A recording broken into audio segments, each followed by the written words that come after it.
है। आइए देखते हैं हिंदी साहित्य में हिंदी व्याकरण का इतिहास, एक परिचय। शुरू करते हैं बिना देरी किए। और यह आपका नेट जेआरएफ के साथ टीजीटी, पीजीटी और हायर एग्जाम सभी के लिए महत्वपूर्ण है। किताब का नाम है हिंदी भाषा एवं साहित्य का वस्तुनिष्ठ इतिहास, लेखक सरस्वती पांडे, गोविंद पांडे। संपूर्ण बुक हमने पढ़ने की पीड़ा उठाया है, चेष्टा की है।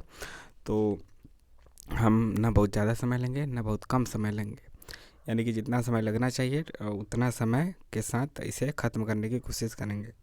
ना सिर्फ ख़त्म बल्कि समझते हुए। ख़त्म कर दे करने का इतना मतलब नहीं है कि समझ में ही ना आए और ख़त्म हो गया तो उसका क्या मतलब है। तो चलिए चलते हैं।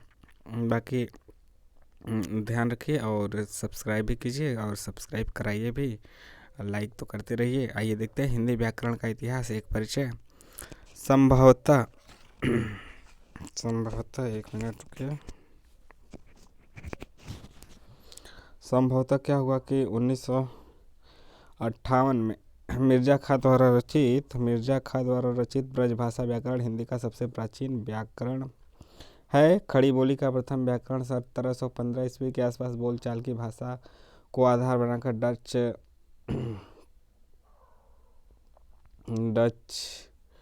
ईस्ट इंडिया कंपनी के कर्मचारी जोहानस जोशुआ केटलर ने लिखा था। जॉर्ज ग्रियर्सन ने सुनीति कुमार चटर्जी के अनुसार हिंदी का प्रथम व्याकरण जॉन गिलक्राइस्ट द्वारा रचित हिंदुस्तानी ग्रामर, जो कि 1790 का है, उसको माना है। हिंदुस्तानी ग्रामर अंग्रेजी पद्धति पर लिखा हिंदी का प्रथम व्याकरण है। हिंदी व्याकरण से संबंधित कुछ प्रमुख रचनाएं इस प्रकार से हैं। जॉन फर्गूसन का है a dictionary of the Hindustani language. John Borthwick Gilchrist का है a grammar of the Hindustani language और the oriental linguist. S H. Kellogg का है a grammar of the Hindi language. यहाँ आपका थोड़ा सा ब्लर दिख रहा होगा ये सब, लेकिन फिर भी स्पष्ट पढ़ने में आ जा रहा होगा। तो एस.एच. केलॉग का है grammar of the Hindi language 1875। E Greaves का है आधुनिक हिंदी व्याकरण 1896। हडले का है short grammar of the Moors language 1779। Lallu Lal का हिंदी कवायद है। श्रीलाल का भाषा चंद्रोदय 1853 है। राम जतन का भाषा तत्वबोधिनी 1858 है। नवीन चंद्र राय का नवीन चंद्रोदय 1869। राजा शिव प्रसाद सितारे हिंद का हिंदी व्याकरण 1870। पंडित हरि गोपाल का भाषा तत्व दीपिका। पादरी एथरिंगटन का भाषा भास्कर है। केशवराम भट्ट का हिंदी व्याकरण है। ठाकुर रामचरण सिंह का भाषा प्रभाकर है। राम अवतार शर्मा का हिंदी व्याकरण है। विश्वेश्वर दत्त शर्मा का भाषा तत्व प्रकाश है। राम दहिन मिश्र का है प्रवेशिका हिंदी व्याकरण। और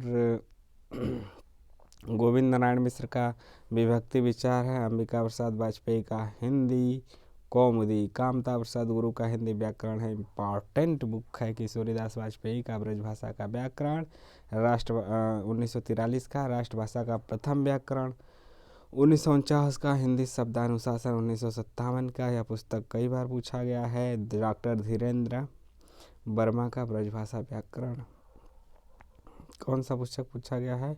हिंदी शब्द अनुशासन, किशोरीदास वाजपेयी का।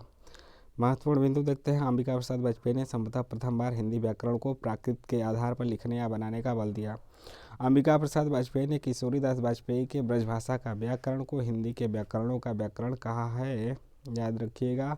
पंडित कामता प्रसाद गुरु को हिंदी व्याकरण का पाणिनि भी कहा जाता है। पंडित किशोरीदास वाजपेयी कृत हिंदी शब्दानुशासन भाषा विज्ञान से संबंधित हिंदी का व्याकरण है।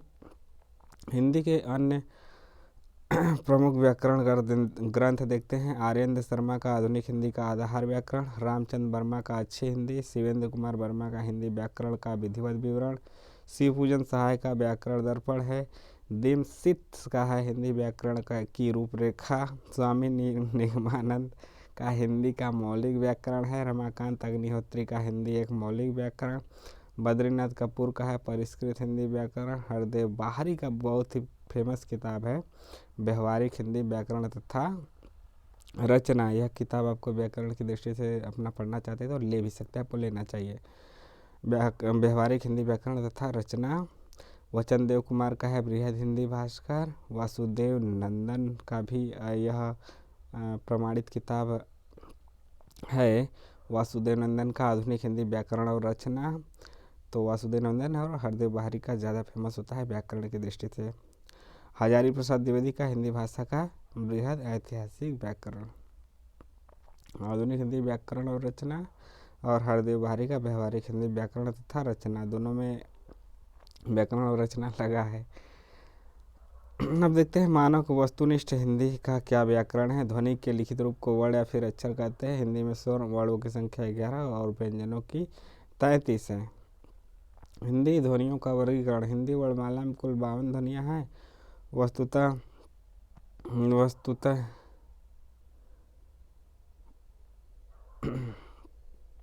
वस्तुतः विवाद रहा है इन सब बातों पे, और कामता प्रसाद गुरु ने 43 माना है। 43 यहाँ पे कौन कौन माना है? स्वरों में 11 ये आपके पास है, आ ई उ ऋषि ए ऐ ओ औ। व्यंजन आप देख ही सकते हैं, कवर चवर टावर तावर पावर, फिर यर लवसा अंत स उष्म। संयुक्त व्यंजन में आपका छत्रीस त्र और ज्ञ स्र आता है। कमेंट करके बताइए कि यह किस किस से बना है, मतलब छात्री छ किससे बना है, किससे किससे मिलके, त्र कैसे बना है, ज्ञ कैसे बना है और स्र कैसे बना है। अयोग वाह क्या है? अनुस्वार है। अह विसर्ग है। द्विगुण व्यंजन में ड़ और ढ़ आते हैं। अनुस्वार तथा विसर्ग का स्वर और व्यंजन के साथ योग न होने के कारण, किसी के साथ योग न होगा तो इन ध्वनियों को अयोगवाह भी कहा जाता है। किशोरीदास वाजपेयी के अनुसार अयोगवाह स्वरों के ही अनंतर आते हैं, इसलिए उसमें स्वर अंग आप देखने को मिलेगा आपको। स्वरों का वर्गीकरण उच्चारण स्थान मात्रा जीभ की स्थिति मुख विवर ओष्ठ की स्थिति आदि के आधार पर स्वरों का निम्न ढंग से वर्गीकरण किया गया है।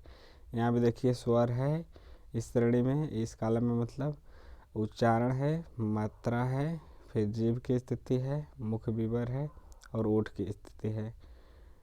पहले जीभ, फिर जीभ के बाद मुंह कैसे बनेगा मुंह, फिर ओठ कैसे बनेगा।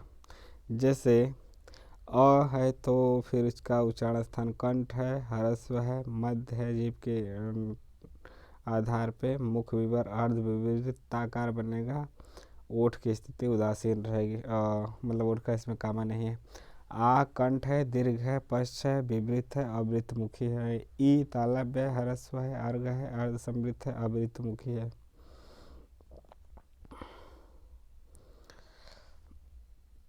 अवृत मुखी है। ई क्या है? तालव्य, ह्रस्व, अग्र, अर्ध संवृत, अवृत मुखी। ई बड़का ई तालव्य है, दीर्घ है क्योंकि दीर्घ हो गया, नग्न, संवृत और अवृत मुखी। ऊ ओठ है, ह्रस्व है, पश्च, अर्ध संवृत और वृत्तमुखी। बड़का ऊ ओष्ठ से यह भी है, दीर्घ है, छोटका बड़का दोनों ऊ ह्रस्व, छोटका ऊ आपका ह्रस्व रहता है, बड़का दीर्घ है, ठीक है। पश्च है, संवृत है, वृत्तमुखी है। कंठ तालव्य ए आता है कंठ और तालु दोनों से, और दीर्घ आप देख सकते हैं दीर्घ है, अग्र है, अर्ध विवृत है, अवृतमुखी है।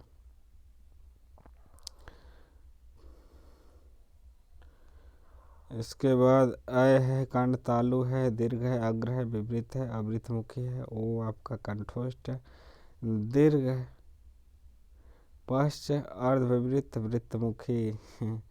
औ आपका है कंठोष्ठ यानी कंठ और ओष्ठ, दीर्घ, पश्च, विवृत और वृत्तमुखी।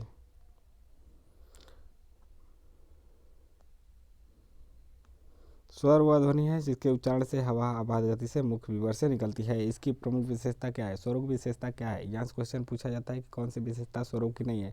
स्वरों का स्वतंत्र उच्चारण स्थान किया जा सकता है। सभी स्वर आक्षरिक होते हैं, सिबैलिक। सभी स्वर अल्पप्राण होते हैं, सभी स्वर घोष होते हैं। व्यंजन का वर्गीकरण दो प्रकार से होता है, उच्चारण और प्रयत्न के स्थान पर। उच्चारण का आप जानते हैं, कवर्ग, चवर्ग तालु है, टावर्ग मूर्धा है, तवर्ग दांत है आपका, उसके बाद न सरल है आपका दंत मूल से, ओठ ओठ कहाँ से है? प वर्ग है, निचले ओठों और ऊपर के दांतों से। व और फ निकलता है, जबकि स्व तंत्रिका किल्य क आता है।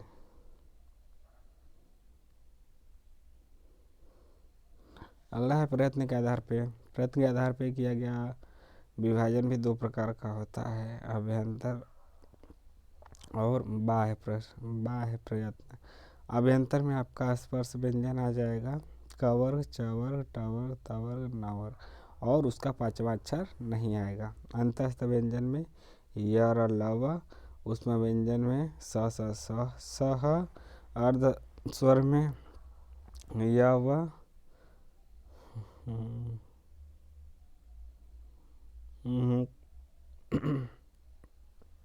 सॉरी।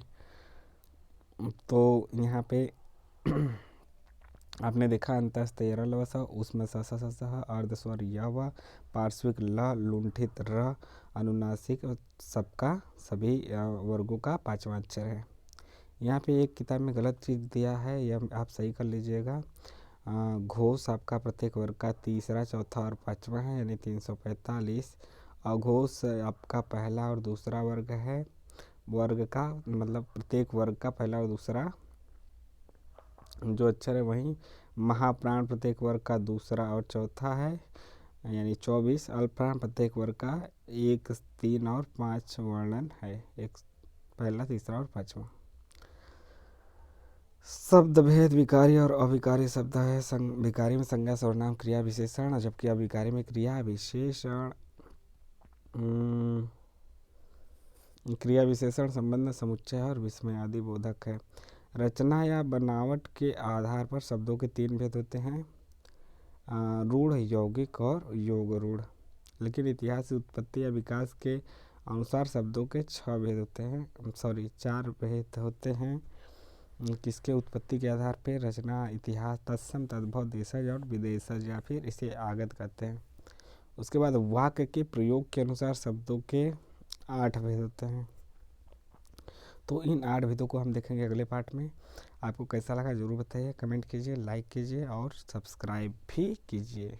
जय हिंद, नमस्कार। सब्सक्राइब करना ना भूलें।